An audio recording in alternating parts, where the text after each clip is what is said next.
ആകാശവും ഭൂമിയും ഓടിപ്പോയി, പിന്നെ അതിനെ കണ്ടില്ല. മരിച്ചവർ ആബാലവൃത്തം അവന്റെ മുമ്പിൽ നിൽക്കുന്നത് കണ്ടു.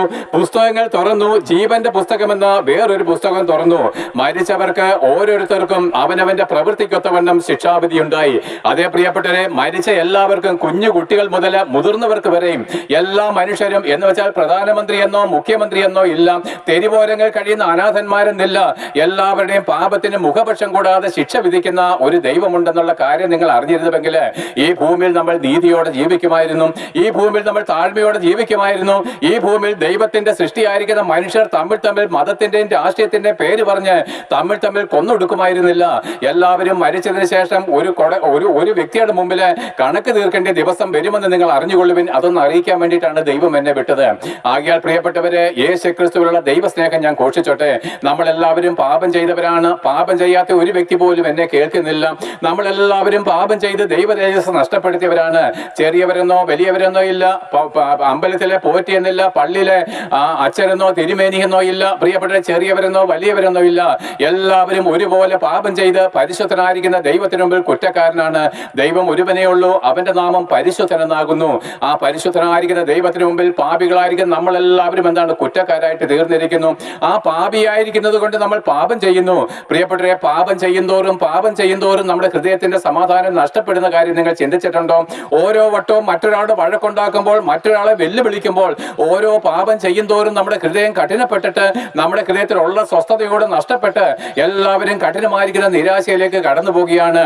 അതേ പ്രിയപ്പെട്ട, ഹൃദയത്തിന്റെ സ്വസ്ഥത നഷ്ടപ്പെടുമ്പോൾ നമ്മൾ ക്രൂരന്മാരാകുന്നു. നമ്മുടെ കുറ്റബോധം നമ്മളെ ക്രൂരന്മാരാക്കി തീർക്കുന്നു. നമ്മുടെ പാപമത്രേ നമ്മളെ ക്രൂരന്മാരാക്കി തീർക്കുന്നത്. ഒരു ഭാര്യാഭർത്തൃ ബന്ധത്തിലെ ഭർത്താക്കന്മാര് ഭാര്യയെ കരുതലോടെ സ്നേഹിക്കുവാനും അവക്ക് വേണ്ടി അവക്ക് വേണ്ടി എന്താണ് കരുതുവാനും ജീവിക്കുവാനും ദൈവം നിശ്ചയിച്ചപ്പോഴ് അനേക ഭർത്താക്കന്മാര് ഭാര്യയെ തല്ലുന്നു, ഭാര്യയെ ചീത്ത വിളിക്കുന്നു, അവിടെ മുമ്പിൽ വഞ്ചന കാണിക്കുന്നു. എന്താണെന്ന് അറിയാമോ? നിന്റെ ഹൃദയം കഠിനപ്പെട്ടിരിക്കുന്നു, നിന്റെ പാപങ്ങൾ നിന്റെ ബോധമില്ലാതെ മൃഗതുല്യനാക്കി തീർത്തിരിക്കുന്നു. അനേക ഭാര്യമാരും താൻ വിധേയപ്പെടേണ്ട, സമ്പൂർണ്ണമായിട്ടും കീഴടങ്ങേണ്ട ഭർത്താവിന് മുമ്പിൽ കീഴടങ്ങാതെ അവൾ ഉന്നത പാപത്തിലും നഗല ഹൃദയത്തിലും ഭർത്താവിന്റെ മുകളിലേക്ക് ഉയരുന്നതിന്റെ കാര്യം എന്താണ്? നിന്റെ പാപ സ്വഭാവങ്ങളും നിന്റെ പാപ പ്രവൃത്തികളും നിന്റെ ഹൃദയം കഠിനമാക്കി ദൈവത്തോടുള്ള ഭയം നഷ്ടപ്പെട്ട് കീഴടങ്ങിയിരിക്കേണ്ട നിന്റെ ഭർത്താവിന്റെ മുമ്പിൽ നീ കർത്തൃത്വം ചെയ്ത് നീ നശിച്ചു പോകുന്നു. അല്ലയോ കുഞ്ഞുങ്ങളെ, നിങ്ങളുടെ ജീവിതത്തിൽ നല്ലൊരു സമാധാന ജീവിതം ഉണ്ടാകേണ്ടതിന് എന്നെ കേൾക്കുന്ന സകല കുഞ്ഞുങ്ങളോട് ഞാൻ പറയുന്നു, നിങ്ങൾക്ക് നന്മയുണ്ടാകേണ്ടതിനും നിങ്ങൾക്ക് ജീവൻ ഉണ്ടാകേണ്ടത്, അല്ലെങ്കിൽ നിങ്ങൾക്ക് നന്മയുണ്ടാകേണ്ടതിനും നിങ്ങൾക്ക് ദീർഘായുസ് ഉണ്ടാകേണ്ടതിനും നിങ്ങൾ അമ്മയപ്പന്മാരെ ബഹുമാനിപ്പിന്. അമ്മയപ്പന്മാരെ ബഹുമാനിക്കാതെ നിങ്ങളുടെ കൂട്ടുകാരുടെ കൂടെ കൂടിയിട്ട് നിന്റെ അപ്പന്റെയും അമ്മയുടെയും വാക്കുകളെ നിഷേധിച്ച് ദൈവം അപ്പനും അമ്മയും നിങ്ങൾക്ക് തന്നിരിക്കുന്ന ഉത്തരവാദിത്തങ്ങൾ ചെയ്യാതെ നിങ്ങൾ പാപം ചെയ്യുമ്പോൾ എന്താ പ്രശ്നമെന്നറിയാമോ? നിങ്ങളുടെ ദീർഘായുസ് കുറയും. നിങ്ങൾക്ക് എന്താണ്? ജീവിതത്തിൽ ഒരു നന്മയും ഉണ്ടാകുകയില്ല. അതെ, നിങ്ങളുടെ പഠിത്തം കുറഞ്ഞു പോയത് കൊണ്ടല്ല, നിങ്ങളുടെ ആരോഗ്യം കുറഞ്ഞു കൊണ്ടുപോയതല്ല, നിങ്ങൾക്ക് ബുദ്ധി കുറഞ്ഞു പോയത് കൊണ്ടല്ല. പ്രിയപ്പെട്ടവരെ, നിങ്ങൾ അമ്മയപ്പന്മാരെ ബഹുമാനിക്കാത്തത് കൊണ്ട് ഒരു നന്മയും നിങ്ങളുടെ ജീവിതത്തിൽ ഉണ്ടാകുന്നില്ല. നിങ്ങൾ അമ്മയപ്പന്മാരെ ബഹുമാനിക്കാത്തത് കൊണ്ട് അനേക കുഞ്ഞുങ്ങൾ എന്താണ് 20, 30, 15 വയസ്സാകുമ്പോൾ റോഡ് വെക്കങ്ങൾ പൊലിഞ്ഞു പോവുകയാണ്. പ്രിയപ്പെട്ട കൊച്ചു കുട്ടികൾ പോലും ആത്മഹത്യ ചെയ്യുന്നതിന്റെ കാര്യം എന്താണ് നിങ്ങൾ അറിയാമോ? അമ്മയപ്പന്മാരെ ബഹുമാനിക്കണോ എന്നുള്ള ആ ദൈവ നിയമത്തിന് കീഴടങ്ങാത്തത് കൊണ്ട് നിങ്ങൾ നശിച്ചു പോകുന്നു. കുഞ്ഞുങ്ങളെ കോപിപ്പിക്കുന്ന അമ്മയപ്പന്മാരോട് ഞാൻ പറയട്ടെ പ്രിയപ്പെട്ടവരെ, നിങ്ങൾ കുഞ്ഞുങ്ങളെ കോപിപ്പിക്കുമ്പോൾ നിങ്ങൾ അവരെ കൊണ്ട് പാപം ചെയ്യിക്കുന്നവരാണ്. അവരോട് കരുണ കാണിക്കാതെ, അവരെ സ്നേഹിക്കാതെ, അവരുടെ മുമ്പിൽ എപ്പോഴും ധാർഷ്ട്യത്തോട് ഉത്തരം പറയുന്ന അമ്മയപ്പന്മാരെ കേട്ടുകൊള്ളുവിന്. നിങ്ങളുടെ വാർദ്ധക്യത്തിൽ നിങ്ങളുടെ മക്കൾ തന്നെ നിങ്ങൾക്ക് ദുഃഖമായിട്ട് തീരാൻ പോകുകയാണ്. എന്നാൽ നോക്കുവിന്, 2000 വർഷങ്ങൾക്ക് മുമ്പ് ആ ക്രൂസിൽ മരിച്ച കർത്താവിലേക്ക് ഒന്ന് നോക്കിക്കേ. ദൈവത്തിന്റെ സ്നേഹം, ദൈവത്തിന്റെ താഴ്മ, ദൈവത്തിന്റെ വിശുദ്ധി, അതൊക്കെ നമുക്ക് ആ ക്രൂസിൽ കാണുവാൻ കഴിയും. പ്രിയപ്പെട്ടവരെ, നോക്കുവിന്, ആ ക്രൂസില് 2 കള്ളന്മാരുടെ മധ്യ ഒരുവൻ തൂങ്ങിക്കിടക്കുന്നത് കണ്ടുവോ? അതെ, 2 കള്ളന്മാരുടെ മധ്യേ 3 ആണിമേൽ നട്ടുച്ചവയിൽ ഒരുവൻ തൂങ്ങിക്കിടക്കുന്നു. പ്രിയപ്പെട്ടവരെ, ആരാകുന്നു ഇവൻ? അവനെ അവർ തുപ്പുന്നുണ്ട്, അവർ അവനെ കന്നത്തടിക്കുന്നുണ്ട്, അവന്റെ മുഖത്ത് അവരെന്താണ് തുപ്പുന്നുണ്ട്. എന്നിട്ടും അവനൊരു വാക്ക് പോലും തിരിച്ചു പറയാതെ, പിതാവേ, ഇവർ ചെയ്യുന്നത് എന്തെന്നറിയായില്ല, ഇവരോട് ക്ഷമിക്കണമേ എന്ന് പറയുമ്പോൾ, പ്രിയപ്പെട്ടവരെ, ഈ യേശു ക്രിസ്തു ആരാണ്? ഞാൻ പറയട്ടെ പ്രിയപ്പെട്ടവരെ, നമ്മളൊക്കെ ഇന്നലെ ജനിച്ച നരകത്തിൽ നിന്ന് ജനിച്ച് നരകത്തിലേക്ക് പോകുവാൻ വിധിക്കപ്പെട്ടവരാണ്. പക്ഷെ നമ്മുടെ അഹങ്കാരം എത്ര വലുതാണ്. എന്നാൽ ഈ ക്രൂസിൽ തൂങ്ങിക്കിടക്കുന്നവനോ അവൻ നരകത്തിൽ നിന്ന് വന്നവനല്ല, അവൻ സ്വർഗത്തിൽ നിന്ന് ഒരു മനുഷ്യനായിട്ട് താഴേക്ക് ഇറങ്ങി വന്നവനാണ്. ഇവനാൽ അത്രേ ലോകം സൃഷ്ടിക്കപ്പെട്ടത്. ആരാൽ? ക്രിസ്തുവിനാൽ. ക്രിസ്തു ദൈവത്തിന്റെ വചനമാകുന്നു, ദൈവപുത്രനാകുന്നു. വചനം ദൈവമായിരുന്നു എന്നുള്ള വചനത്തിനൊത്തവണ്ണം ആദിയിൽ വചനമുണ്ടായിരുന്നു, വചനം ദൈവത്തോടു കൂടിയായിരുന്നു, വചനം ദൈവമായിരുന്നു. അവൻ ആദിയിൽ ദൈവത്തോടു കൂടിയായിരുന്നു. സകലവും അവൻ മുഖാന്തരം ഉളവായതൊന്നും അവനെ കൂടാതെ ഉളവായതല്ല. എന്നിട്ട് നോക്കിക്കേ, ആകാശത്തെയും ഭൂമിയെ സൃഷ്ടിച്ച ദൈവവചനമായിരിക്കുന്ന ദൈവപുത്രനായിരിക്കുന്ന ക്രിസ്തു 2000 വർഷങ്ങൾക്ക് മുമ്പ് ഒരു മനുഷ്യനായിട്ട് തന്നെ താഴ്ത്തി ഭൂമിയിലേക്ക് ഇറങ്ങി വരുമ്പോൾ, അയ്യോ, സ്വർഗത്തിൽ നിന്ന് മനുഷ്യപുത്രന്മാരായിരിക്കും നമ്മുടെ വേദനകളെ അവൻ അറിഞ്ഞു. നമ്മൾ ഓരോരുത്തരും നമ്മുടെ പാപത്തിൽ നരകാഗ്നിയിലേക്ക് വെന്തുരുകുന്നുള്ള സത്യം അറിഞ്ഞിട്ട് ദൈവത്തിന് നമ്മളോടുള്ള അഗാധമായിരിക്കുന്ന സ്നേഹനിമിത്തം പ്രിയപ്പെട്ടവരെ, നമ്മുടെ പാപത്തിന്റെ ശമ്പളം മരണമാണെന്നുള്ള ദൈവത്തിന്റെ നിയമം ദൈവത്തിന് മാറ്റുവാൻ കഴിയുന്നതല്ല. അതേ ദൈവം നീതിമാനായതുകൊണ്ട് മുഖപക്ഷം കൂടാതെ സകലരുടെയും പാപങ്ങൾക്ക് ന്യായം വിധിക്കുന്നതായതുകൊണ്ട് ദൈവം തന്റെ നിയമത്തെ മാറ്റാത്തത് കൊണ്ടും, എന്നാൽ നമ്മളെല്ലാവരും പാപം ചെയ്ത് നരകാഗ്നിക്ക് യോഗ്യരായിട്ട് തീർന്നതുകൊണ്ടും ദൈവം നമ്മളോട് കാണിച്ച് അഗാധമായിരിക്കുന്ന കരുണ എന്താണെന്നറിയാമോ? തന്റെ പുത്രനായിരിക്കുന്ന ക്രിസ്തുവിനെ, ഏകജാതനായിരിക്കുന്നവനെ ഈ താണ ലോകത്തിലേക്ക് ഒരു മനുഷ്യനായിട്ട് അയക്കുകയും അവൻ ഈ ഭൂമിയിലേക്ക് കടന്നു വന്ന് ആകാശത്തെയും ഭൂമിയെ സൃഷ്ടിച്ച ദൈവവചനമായിരിക്കുന്ന ദൈവപുത്രനായിരിക്കുന്ന ക്രിസ്തു ഈ താണ ഭൂമിയിലേക്ക് ഒരു മനുഷ്യനായിട്ട് ഇറങ്ങി വരികയും നമ്മുടെ ഓരോരുത്തരുടെയും പാപങ്ങളെ ചുമന്നുകൊണ്ട് ക്രൂസിന്മേൽ കയറുകയും ചെയ്തു. പ്രിയപ്പെട്ടവരെ, ദൈവത്തിന്റെ അഗാധമായിരിക്കുന്ന സ്നേഹം നിങ്ങൾ എത്ര പേര് ഗ്രഹിക്കും? നിങ്ങളുടെ ഉന്നത ഭാവം നിങ്ങളെ ദൈവത്തിൽ നിന്ന് അകറ്റി കളയുന്നു, നിങ്ങളുടെ ഹൃദയം നിങ്ങളെ ദൈവത്തിൽ നിന്ന് അകറ്റി കളയുന്നു. ദൈവം താഴ്മയുള്ളവനാണ്, യേശു ക്രിസ്തു താഴ്മയുള്ളവനാണ്. അവൻ അതുകൊണ്ടാണ് പറഞ്ഞത്, അധ്വാനിക്കുന്നവരും ഭാരം ചുമക്കുന്നവരുമായിട്ടുള്ളവരെ നിങ്ങൾ എല്ലാവരും എന്റെ അടുക്കൽ വരുവേൻ, എന്നാൽ ഞാൻ നിങ്ങളെ ആശ്വസിപ്പിക്കാമെന്ന് പറഞ്ഞിട്ടുണ്ട്. അതേ പ്രിയപ്പെട്ടവരെ, നമ്മുടെ ഹൃദയകാഠിന്യ നിമിത്തവും അഹങ്കാരവും കൊണ്ട് നമ്മൾ ദൈവപുത്രനെ തള്ളിക്കളയുമ്പോൾ ആ യേശു ക്രിസ്തുവിന് നമ്മളോടുള്ള സ്നേഹം നിങ്ങൾക്ക് വെളിപ്പെടുത്തി തരുവാൻ ഞാൻ ആശിക്കുന്നു.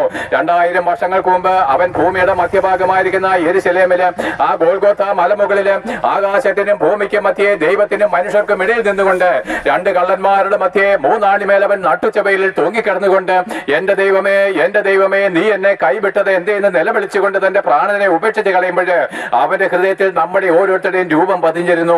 പ്രിയപ്പെട്ടവരെ, അവൻ എല്ലാത്തിനും അധികാരമുള്ളവനാണ്. അവൻ പറയുന്നു, എന്റെ പിതാവിനോട് ഞാൻ 12 ദൂതന്മാർക്ക് വേണ്ടി അപേക്ഷിച്ചാല് എന്റെ പിതാവ് 12 ലഗ്യോനിലധികം ദൂതന്മാരെ അയക്കത്തില്ലയോ എന്ന് വെച്ചാൽ 72,000 ദൂതന്മാരെ, സ്വർഗീയ ദൂതന്മാരെ ദൈവം തന്റെ പുത്രന്റെ രക്ഷയ്ക്ക് വേണ്ടി അയക്കത്തില്ലയോ? എന്നാൽ യേശുക്രിസ്തു പറഞ്ഞാൽ ലോകത്തെ നശിപ്പിക്കാനല്ല, ലോകത്തെ രക്ഷിപ്പാൻ അത്ര വന്നത്. നോക്കുവിന് അവന്റെ ഹൃദയത്തിൽ നിന്നെ പറ്റി അവൻ ഓർത്തു, അവന്റെ ഹൃദയത്തിൽ നിന്നെ പറ്റി അവൻ വേദനയോട് ഓർത്തു. ഞാൻ ഇങ്ങനെ നിനക്ക് വേണ്ടി കഷ്ടം സഹിച്ചാൽ നാളെ നിനക്ക് എന്നോടുകൂടെ സ്വർഗത്തിൽ പർദീസയിൽ ഇരിക്കാം എന്നുള്ളൊരു പ്രത്യാശ കർത്താവിനുള്ളത് കൊണ്ട് അവൻ നമ്മുടെ ഓരോരുത്തരുടെയും ഓമനെ പേർ ചൊല്ലി വിളിച്ചുകൊണ്ട്, എന്റെ പ്രിയപ്പെട്ടവരെ, 2000 വർഷങ്ങൾക്ക് മുമ്പ് യേശു ക്രിസ്തു ക്രൂസിൽ കഷ്ടമേൽക്കുമ്പോൾ അവന്റെ ഹൃദയത്തിൽ നിന്റെ രൂപമുണ്ടായിരുന്നു, അവന്റെ ഹൃദയത്തിൽ നിന്റെ മുഖമുണ്ടായിരുന്നു. അവൻ എന്താണ്? നിന്നെ സ്നേഹിച്ച് നിനക്ക് വേണ്ടി കഷ്ടമേറ്റ് മരിച്ചു. എവിടെ? പാപത്തിന്റെ ശമ്പളം മരണമത്രേ. അതുകൊണ്ട് നമ്മുടെ പാപത്തിന്റെ ശിക്ഷ 2000 വർഷങ്ങൾക്ക് മുമ്പ് യേശു ക്രിസ്തു സ്വയം ശരീരത്തിൽ ഏറ്റുവന്നു. ദൈവ കോടതിയുടെ മുമ്പിൽ നിന്റെ പാപത്തിന്റെ ശിക്ഷയായിരിക്കുന്ന മരണം യേശു ക്രിസ്തു ഏറ്റത് വഴി അതിൽ വിശ്വസിക്കുന്നവർക്ക് ഇനിയും പാപമോചനം സൗജന്യമാണെന്നും പറയുവാൻ അത്രേ ദൈവം എന്നെ വിളിച്ചത്.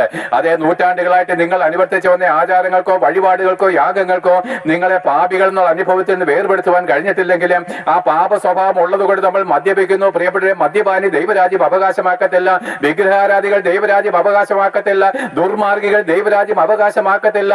അതേ ഭാര്യയെ തല്ലുന്നവരും ഭർത്താവിന് കീഴടങ്ങാത്ത ഒരുത്തിക്കും എന്താണ് സ്വർഗരാജ്യം അവകാശമാക്കുവാൻ കഴിയത്തില്ല. അമ്മയപ്പന്മാരെ ബഹുമാനിക്കാത്തവർക്ക് പ്രിയപ്പെട്ടവരെ, ഇതൊക്കെ ചെയ്തിട്ടും നമ്മൾ മരിച്ചു കഴിഞ്ഞാല് അതാത് മതത്തിന്റെ പുരോഹിതന്മാര് വന്ന് ധൂവപ്രാർത്ഥനകളും പ്രാർത്ഥനകളും ചെയ്യും. വിശേഷാൽ പ്രിയപ്പെട്ടവരെ, പെന്തക്കോസ്ത് അനുഭവം പോലും പരാജയപ്പെട്ട് കിടക്കുന്നത് എന്താണെന്നറിയാമോ?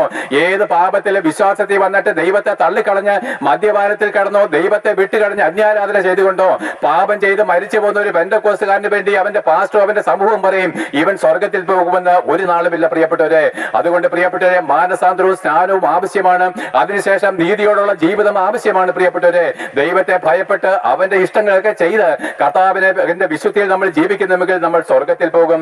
അല്ലാത്ത ഒരു വ്യക്തിയും പ്രിയപ്പെട്ടവരെ പോകത്തില്ല, നമ്മൾ ലജ്ജിച്ചു പോകും. അതുകൊണ്ട് നോക്കിനെ ആ ക്രൂസിലേക്ക് നോക്കുവിന് നമ്മുടെ പാപങ്ങളെ ചുമന്ന് അവൻ മരിക്കേണ്ടി വന്നു. അതേ നമ്മുടെ അകൃത്യങ്ങൾ നിമിത്തം അവൻ യാഗമാക്കപ്പെട്ടു, നമ്മുടെ അതിക്രമ നിമിത്തം അവൻ ദണ്ഡനമേൽക്കേണ്ടി വന്നു. അങ്ങനെ നമ്മളെ ഓരോരുത്തർക്കും സ്നേഹം തന്നുകൊണ്ട് നമ്മുടെ അതിക്രമ നിമിത്തം അടിയേറ്റും, നമ്മുടെ അകൃത്യങ്ങൾ നിമിത്തം ദണ്ഡനമേറ്റും കൊണ്ട് 2000 വർഷങ്ങൾക്ക് മുമ്പ് ഭൂമിയുടെ മധ്യഭാഗമായിരിക്കുന്ന യെരുശലേമിലെ ആ ഗോൽഗോഥ മലമുകളില് ആകാശത്തിനും ഭൂമിക്കും മധ്യേ ദൈവത്തിനും മനുഷ്യർക്കും ഇടയിൽ നിന്നുകൊണ്ട് രണ്ട് കള്ളന്മാരുടെ മധ്യേ മൂന്നാണിമേൽ നട്ടുച്ചവയിൽ അവൻ തൂങ്ങിക്കിടന്നുകൊണ്ട് നിലവിളിയോടുകൂടി അവന്റെ പ്രാണനെ അവൻ വിട്ടുകളയുമ്പോൾ പ്രിയപ്പെട്ട ദൈവത്തിന് ഇതിനപ്പുറം നമ്മളെ സ്നേഹിപ്പാൻ ഒന്നുമില്ല. ഇപ്പോഴും എന്താണ് ചില ക്രിസ്തീയ മതവിശ്വാസികള് മശിഹാ തമ്പുരാനെ ഞങ്ങളോട് കരുണ കാണിക്കണമെന്ന് നിലവിളിക്കുമ്പോൾ നിങ്ങൾ ദൈവത്തെ കോപിപ്പിക്കുകയും ദൈവത്തെ എന്താണ് നിങ്ങൾ പരിഹസിക്കുകയും ചെയ്യുകയാണ്. 2000 വർഷങ്ങൾക്ക് മുമ്പ് തന്റെ ഏകജാതനായ പുത്രനായിരിക്കുന്ന യേശു ക്രിസ്തുവിനെ നമുക്ക് ഓരോരുത്തർക്കും പകരക്കാരനായിട്ട് യാഗം കഴിച്ചത് വഴി ദൈവം 2000 വർഷങ്ങൾക്ക് മുമ്പ് മശിഹാ തമ്പുരാനിൽ കൂടെ നമ്മളോട് കരുണ കാണിച്ചതാണ്.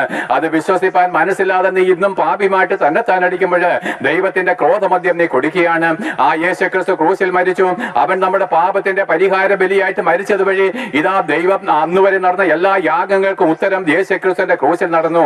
യേശു ക്രിസ്തു ക്രൂശിൽ മരിക്കുമ്പോൾ ഇങ്ങനെ പ്രതിഫലിച്ചിരുന്നു, ആ ആട്ടുകൊറ്റന്മാരുടെയും കാളക്കിടാങ്ങളുടെയും രക്തത്തിൽ ദൈവമേ നീ പ്രസാദിച്ചില്ല, ഹനനയാകവും ഹോമയാകവും ദൈവമേ നീ ഇച്ഛിച്ചതുമില്ല. അപ്പോൾ ഞാൻ പറഞ്ഞു, ദൈവമേ നീ എനിക്കൊരു ശരീരം തന്നിരിക്കുന്നു, നിന്റെ ഇഷ്ടം ചെയ്യുവാനായിട്ട് ഞാൻ വരുന്നു. പ്രിയപ്പെട്ടവരെ, ഭൂമിയിൽ ഒരു മനുഷ്യനും ചെയ്ത യാഗങ്ങൾക്കോ ബലികൾക്കോ പാപമോചനം നൽകി തരുവാൻ കഴിഞ്ഞിട്ടില്ല. പഴയ നിയമ ഭക്തന്മാരായിരിക്കുന്നവർ നിരവധിയായിരിക്കുന്ന കാളുകളെയും ആട്ടുകൊറ്റന്മാരെ അർത്ഥ യാഗപീഠത്തിൽ രക്തം തൂകി. പക്ഷേ ദൈവത്തിന് മനുഷ്യനോട് പ്രസാദം തോന്നിയില്ല. തോന്നിയിരുന്നെങ്കിൽ എന്താണ്, ദൈവത്തിന് മനുഷ്യർക്ക് തമ്മിലുള്ള ശത്രുത്വം എന്ന തിരശ്ശീല കീറിക്കളയുമായിരുന്നു. ക്രിസ്തീയ മതവിശ്വാസികൾക്ക് ഞാൻ പറയുന്ന അല്പം കൂടെ വെളിപ്പെട്ട് വരും. അതേ ആ തിരശ്ശീല കീറുവാൻ മനുഷ്യരുടെ യാഗങ്ങൾക്ക് കഴിഞ്ഞിട്ടില്ല, ശലോമോന്റെ യാഗങ്ങൾക്ക് കഴിഞ്ഞിട്ടില്ല, അബ്രഹാമിന്റെ യാഗത്തിനും കഴിഞ്ഞിട്ടില്ല. എന്നാൽ യേശു ക്രിസ്തു തന്റെ വിശുദ്ധ ശരീരം കാൽവരി ക്രൂശിൽ അർപ്പിക്കുമ്പോൾ മനുഷ്യന്റെ ശത്രുത്വമായിരുന്ന തിരശ്ശീല മുകൾ തൊട്ട് താഴെ വരെ നടുവേ രണ്ടായിട്ട് ചീന്തപ്പെട്ടിട്ട് ഏത് പാപിക്കും ദൈവത്തിന്റെ അടുക്കലേക്ക് നേരിട്ട് കടന്നു ചെല്ലുവാൻ ജീവന്റെ പുതുവഴി തുറന്നിരിക്കുന്നു. ആകിയാൽ ദൈവത്തിന് മനുഷ്യനുള്ള ശത്രുത്വം 2000 വർഷങ്ങൾക്ക് മുമ്പ് ക്രൂശിൽ വെച്ച് കീറിക്കളഞ്ഞതാണ്.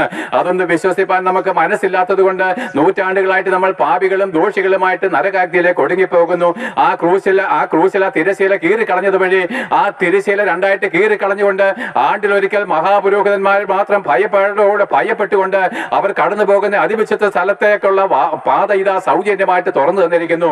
ഏത് പാപിക്കും പുരോഹിതന്മാരില്ലാതെ, ഏത് പാപിക്കും എന്താണ് ഇനി യാഗങ്ങളോ കർമ്മങ്ങളോ ബലികളോ ആചാരങ്ങളോ വഴിപാടുകളോ ഒന്നുമില്ലാതെ വിശ്വസിക്കുന്ന ഏവർക്കും സ്വർഗീയ പ്രവേശത്തിന് ഇതാ സൗജന്യമായിരിക്കുന്ന പാത യേശു ക്രിസ്തു നമുക്ക് വേണ്ടി നിരപ്പാക്കിയിരിക്കുന്നു. അവൻ പറയുന്നു, ഞാൻ തന്റെ വഴിയും സത്യവും ജീവനുമാകുന്നു, എന്നിൽ കൂടിയല്ലാതെ ആരും പിതാവിനെ കാണത്തില്ലെന്ന് പറഞ്ഞതിന്റെ അർത്ഥം എന്താണെന്നറിയാമോ? യേശു ക്രിസ്തു മാത്രമേ സ്വർഗം വിട്ട് ഇറങ്ങി വന്നിട്ടുള്ളൂ.